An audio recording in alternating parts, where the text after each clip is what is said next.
We have the familiar sounds of Vedic chanting that we know where we tell shlokas. Now, the songs, the poems that Andal has written are called pasharams, and they also are chanted in a specific way in South Indian temples. I wanted to imbue it with more theatricality. So I wanted to have more possibilities of movement with the upper torso. I wanted more dramatic possibilities with my face, with my eyes, with my eyebrows, with my cheeks, with my lips. These are aspects that Bharatanatyam doesn't necessarily concentrate on completely. Welcome to NMACC Culture Conversations at the Studio Theatre on the 28th of March. It's a 1 hour, 10-minute performance. It starts at 8 p.m. Tickets are live now as we speak at Book My Show as well as at nmacc.com. So please go get them. This is Nachiyar next, the story of the mystic poet Andal, and the legendary Dr. Anita Ratnam has conceptualized this, and she is literally the spine of the performance. Hi, wonderful to talk to you. What an honor. How are you? I'm absolutely fine. It's beautiful to have this conversation during the month of March, which is Women's Month. Absolutely. Very happy Women's Day and Women's Month to you, ma'am. Dr. Ratnam, what makes Andal one of the most compelling figures in Tamil history is a good way to start this discussion. Well, Andal, the word itself means the one who ruled the Lord's heart, which means Vishnu's heart. That was not the name she was given. It was the name that we know her by. She was a foundling discovered in a Tulasi garden next to the temple in a small town near Madurai. And she was called Goda, which means a beautiful garland, Gode. Now, what makes her so compelling is look at the voices of female mystic saint poets in Akhanda Bharat. And you have in Maharashtra itself, you have the Varkari poets, you have Jannabai and Sakubai. And then you have in Karnataka Akka. Then you have Laldev of Kashmir. So, but they all came after the 10th century. Here is this young teenage girl as early as the 7th century of the Common Era, at a time where there was so much social ferment, and it was the early time of the Bhakti movement. A young girl in a very patriarchal and conservative society, which was in a huge flux. Remember, Jainism had come in, Buddhism had come in, Christianity had come, so many different faiths intersecting our land. And she said, I want to be loved by Krishna, not that. And she wanted to be loved in a physical way. I want him to hold me. I want him to touch me. I want him to caress me. And this boldness from this young girl, where you can listen to the voices of many other poets, they might imagine a sublime connection. But here was a girl who was so conscious that she was the perfect person. To end your question, she's the only one of all the Bhakti poets of India who still has a living tradition, her own temple, and she's the only Bhakti poet to have become a goddess. Today in Tamil country and in parts of Karnataka and Andhra, you utter one word against Andal, you'll have society in an uproar. She cuts across all identity and societal divisions. She is the sister, she is the mother, she is the beloved. It's very beautifully explained. In that aspect, Nachiyar next would have to be a reinterpretation. Your own interpretation, Dr. Ratnam, of Andal and all her enigma. Is it safe to say that during the performance you will blend the classical as well as the modern? Well, I think that would be the easiest way to describe it. I have put myself in a role which is quite interesting. I've had to create it for myself because remember, this is not my first production of Andal. From the time I was 9 years old and when I did my Arangham, my dance debut, it was something that was compulsory for all Bharatanatyam dancers of my generation to always dance one of her sacred poems. But in this particular production, I've focused also on the heartbreak. We tend to focus on the pretty early songs of hers before she became a teenager. Her later songs have far more maturity and far more layers. And her heart does break. It is like a long love letter that she writes to Krishna that never gets a reply. So I have put myself as a sutradhar, speaking in English and chanting in her words in Old Tamil. And thereby bringing her story into the 21st century to make it accessible and also to be Andal's inner voice foster mother, Sutradhar. So there's English, there is Carnatic music, there's Bharatanatyam, there's storytelling. My dancers themselves speak, they chant. We have an all-female orchestra, live musical orchestra. So we are an all-women team with one man who is Andal's foster father. Yes. That's lovely. It actually segues very beautifully into my next question. I was going to ask you whether you use chanting along with your dance in the narrative, and if so, then what kind of chanting are we talking about? All right. So we have the familiar sounds of Vedic chanting that we know where we tell shlokas. Now, the songs, the poems that Andal has written are called pasharams, and they also are chanted in a specific way in South Indian temples. But the chant I've used a more what I call an accessible chant. For instance, Karpuram Narumo, Kamalapu Narumo, so what I have done is, these are Andal's words. These are her words asking the Panchajanya, the Shank, and how do my Krishna's lips taste? Do they taste of camphor? Do they taste of the sap of the lotus? So this is a more accessible chant compared to Karpuram Narumo, Kamalapu Narumo, which is what would be used in the temple, within the temples when groups are chanting.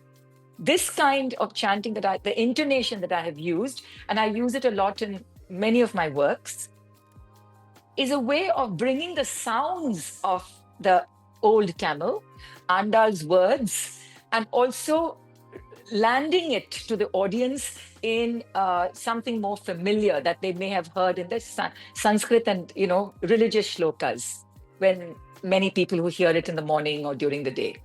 So I had to do some essential reading on you to prep for this interview, just to give cognizance and respect to your incredible 5 decades of career. And I'm so glad I did, because I believe in 2003 you did present Nachiyar, which featured 12 dancers and 6 musicians. And that was also based on a facet of phase of Andal's life. So I want you to explain what you built and dealt with in 2003 and how different Nachiyar next is from that original Nachiyar. Well, that was not even the original Nachiyar. This is my 5th full-length work on Nachiyar. 5th. Wow. So she's been my shadow, my companion, my muse, my inspiration. She's my go-to person at 2 a.m. in the morning. So I always keep a book of her poems, and I read something from her writings every single day. It's a companion volume. But the 2003 version, I played Andal. I was Andal. And I introduced the character of this foster mother, what we call the Sevili Tai in Tamil, as Andal's inner voice. So I'm building on that in a sense. But this time I've given my dancers more agency. They also participate, they also sing, they talk to Andal, they chant, we have conversations. So what I've done is, as my vision as a choreographer and director has also evolved, I've been able to look at this girl as a young teenage girl. I can't play her anymore, but there are aspects of her voice and her yearning and her longing and the subtext of her poetry that has not been explored by many, many dancers. And as I said, I focus on the heartbreak. She really, at the end of it, in this version of Nachiyar next compared to Nachiyar, she says, I'm going mad. My friends are gossiping, my family is worried, everybody thinks I've lost it. And yes, I've lost it, because I've lost it for Krishna, and I don't care. And she actually says something, and she says, I am going to tear my breasts from the root and hurl it at that idiot Krishna. What kind of a mother has brought him up for him to be so callous with a heart of stone? So when you look at the words that she has actually said and the kind of pain that she has, she uproot her breast and fling it at, she says, what kind of dharma do you know? Everybody treats you as such a great god on the battle of Kurukshetra doing the Bhagavad Gita. Do you know how you've treated me? Does anybody know how you treated me? So I've been able to have, I would say, the courage maybe, and maybe a little bit more distance and time to delve into these kinds of aspects, which are actually her words. I've not put any words into her mouth.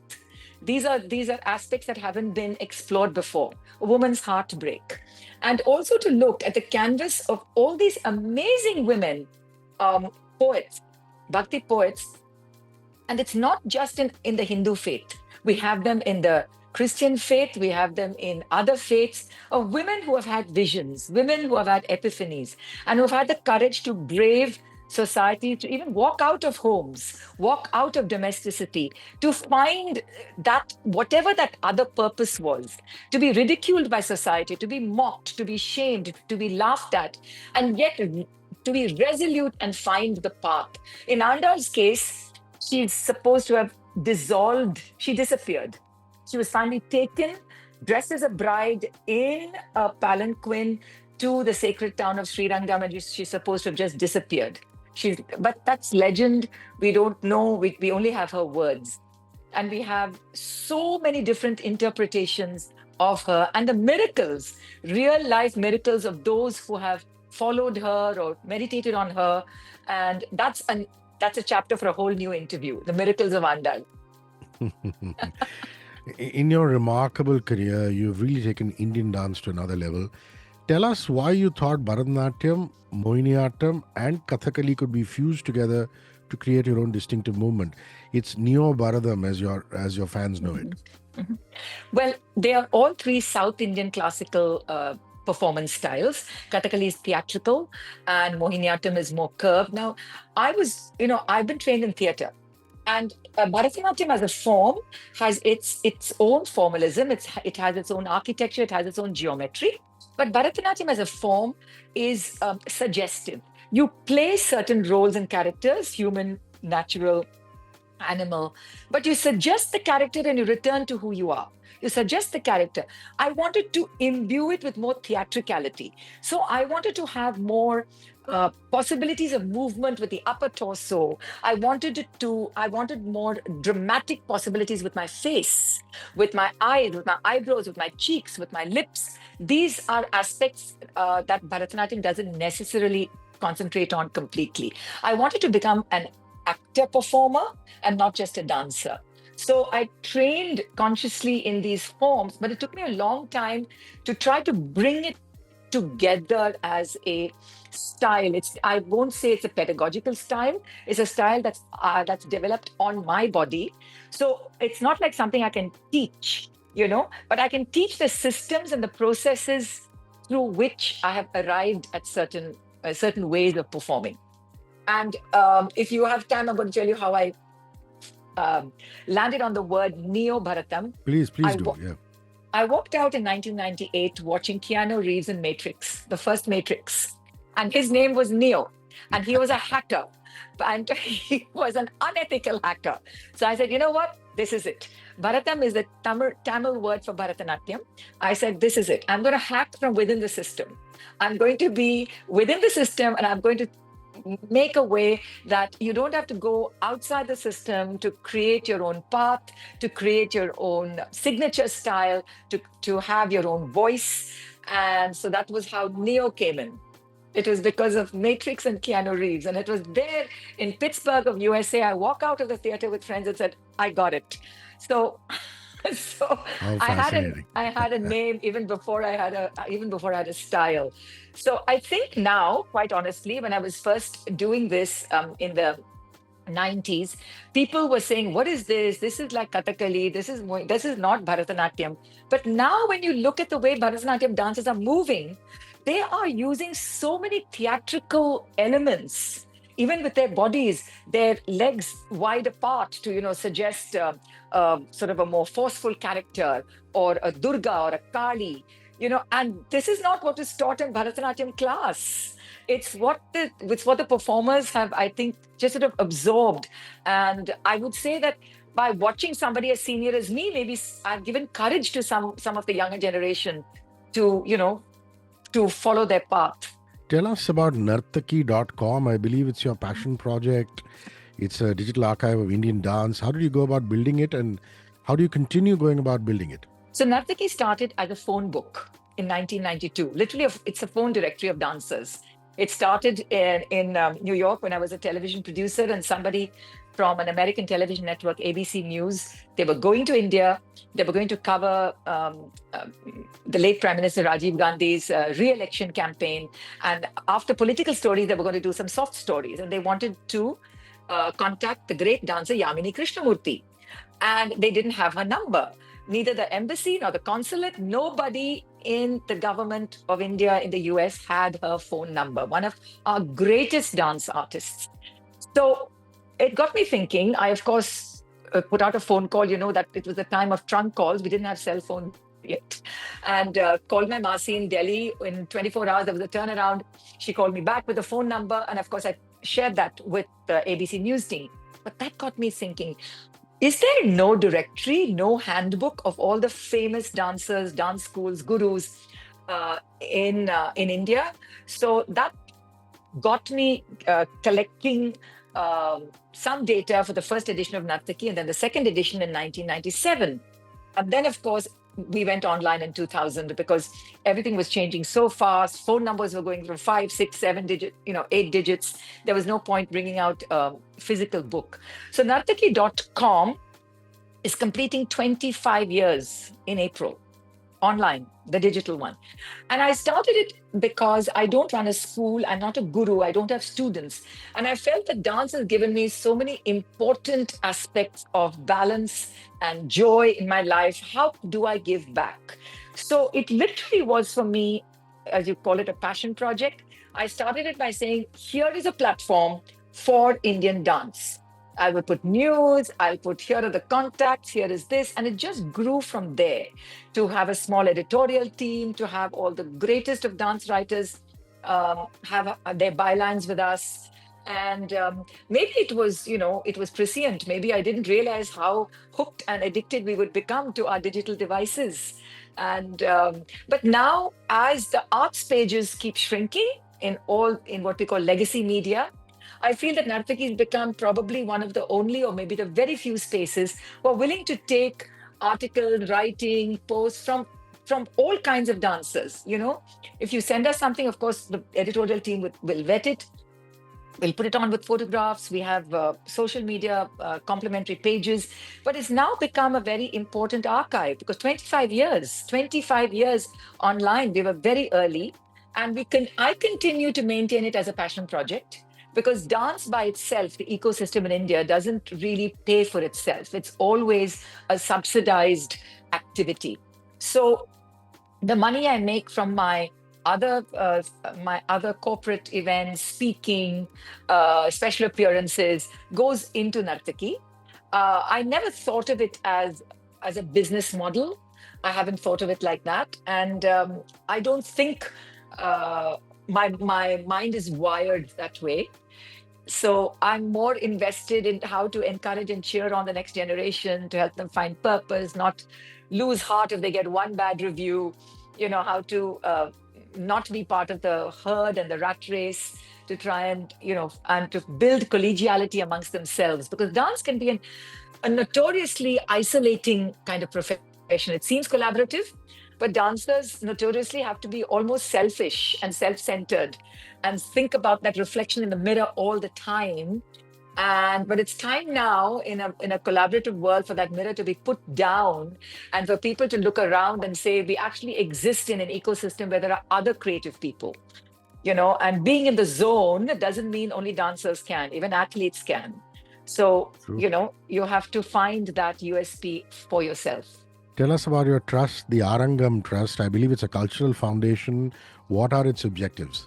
Arangham Trust was basically first created in which one could attract the kind of donations and resources from which to do many things that I wanted to do. One was arts and education. I would go to schools to help young children between the ages of 6, 7 to 12, 13 on how to think creatively, how to think visually. We traveled with the support of the Indian Express group and the Hindu group to several schools all around India, looking at painting and pottery and how that everything becomes color and choreography, how something even still life can become that, and to have children participate. Then Arangham also does has been part of a very important revival project, which I'm sure is going to come up in the discussion. In my ancestral village in southern Tamil Nadu, there is the Kaisiki Natakam, which is a 15th century, once in a year annual all night theatre ritual that is performed specifically in that temple. So the identification of that lost form, trying to find the original text on palm leaf, the manuscript on palm leaf, trying to understand how the form could be by interviewing the elders of the village. I'm talking of 1995, 1996, and trying to envision a form with the first performance in 1999. So this year will be the 27th revival performance of Kaisiki Natakam. So the trust is also part of education for the girl child in some underprivileged areas and schools. I'm focused on women and girls and what we can do through arts and culture, through movement. Because I think, if we all can get up and dance, we've all become couch potatoes with bad posture. We can all get up and dance. I think the serotonin and the oxytocin would flow, and we'd all be much happier people with less mental health problems. So for me, dance is the answer. Lovely.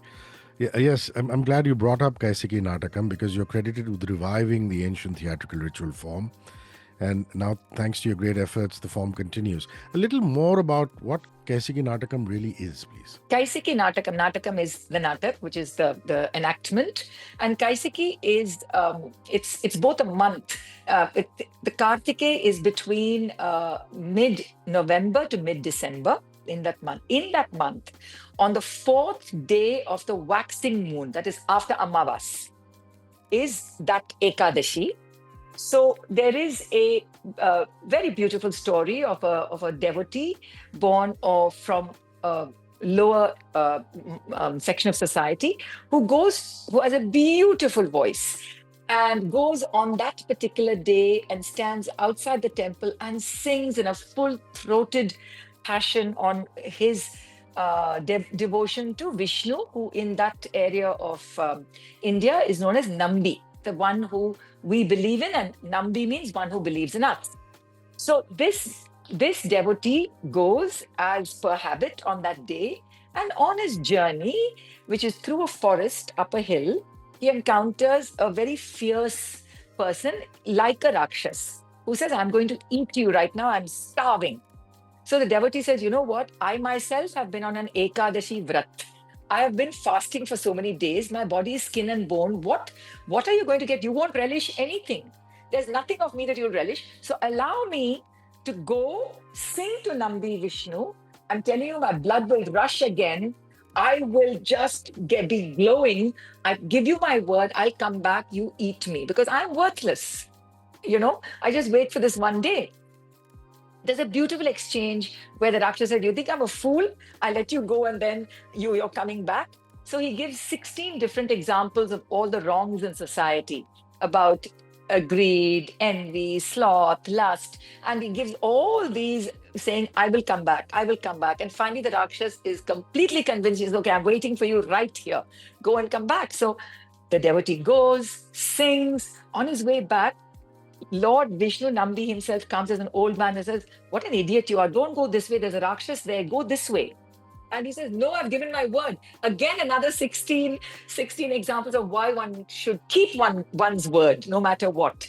So he goes back to the Rakshas, and this is where the Rakshas has heard the strains of this beautiful voice. He says, "You know what? I'm not going to eat you. You just give me half of the punya. Give me the benefit of your music. I'll let you go." He says, "That was not the deal. Punya is with me. Here is my body." And there is a final argument. He says, "You idiot, I'm giving you your life." I said, "My life is of no use, but the punya stays with me." So finally, the Rakshas breaks down, cries and says, "I was cursed. I was not of this form. I was cursed because during a very important yajna, a puja, I mispronounced one prayer. And the elders said, you have no concentration, no respect. You will wait until a true bhakt comes and delivers you back to your original form. You are that true bhakt. And so the power of music, the power of faith, the power of the given word, that is the story in very simple, accessible dialogue. Very simple, accessible dialogue that everybody can understand. And remember, it is a Jagra Vrat. One has to stay awake all night.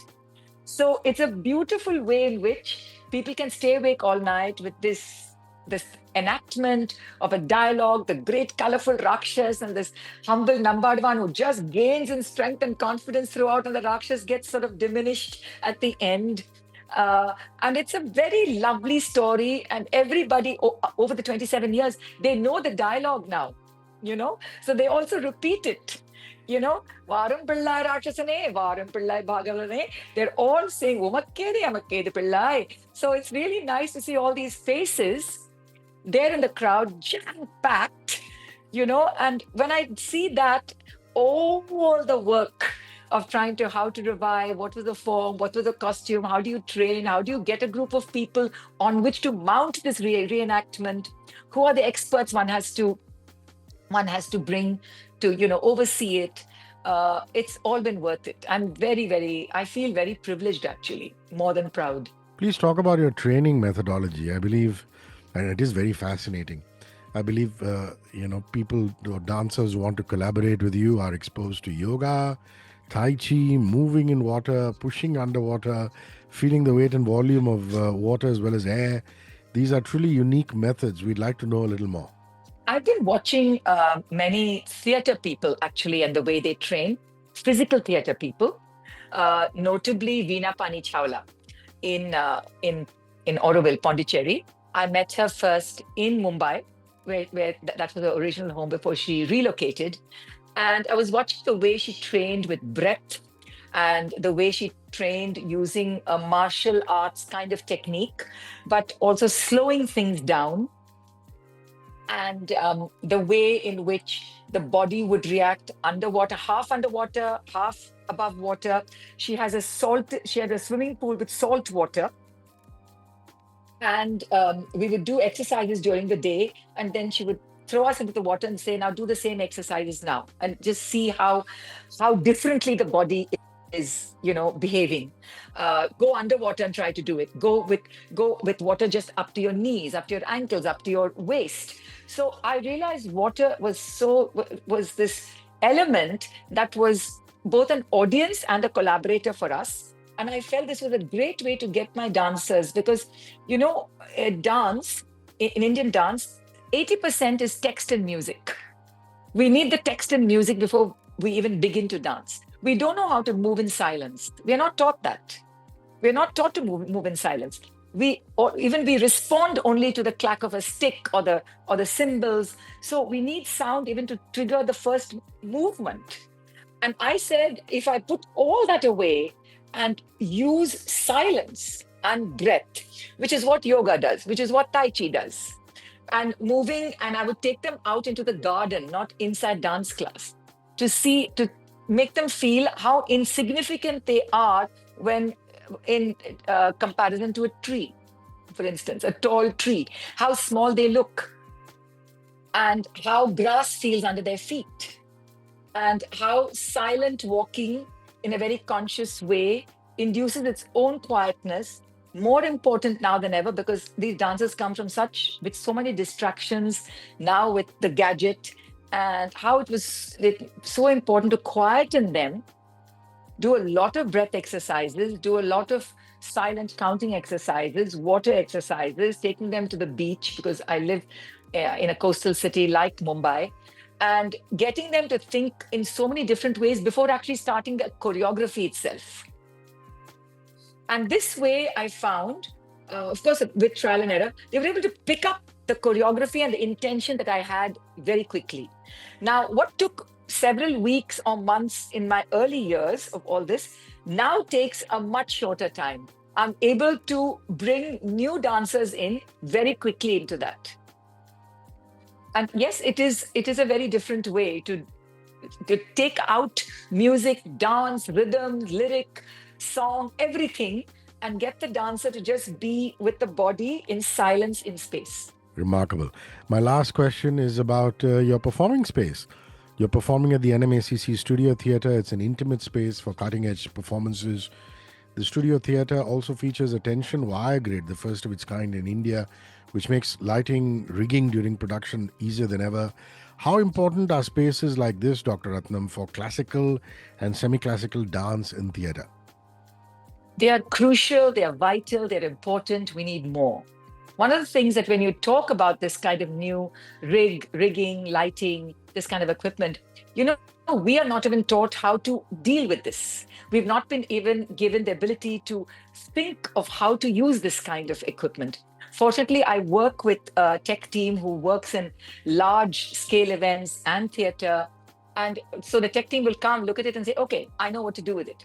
But if you don't have that, if you're just a dancer or a guru coming in and used to some basic auditorium with 6 lights or 10 lights, you won't even know what to tell the tech person of where to hang the profiles or where to hang these spars or how to focus them or what are shin lights, what are floor lights. You won't have the vocabulary.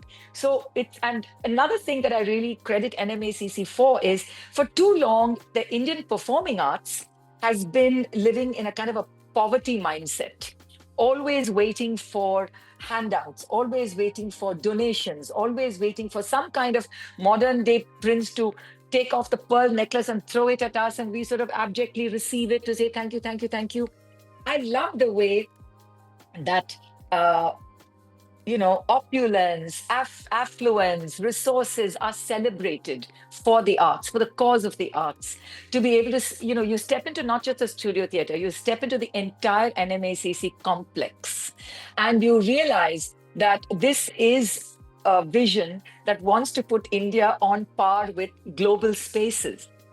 We have the closest space we have that we can talk about, I'm telling you, is Sri Lanka. Colombo has a beautiful theatre. We don't have it, built with in association with Chinese technology. Singapore has the Esplanade Center. So I would say I'm just so proud that we have something. It's not in my hometown, but I come to Mumbai more often for that, which I do.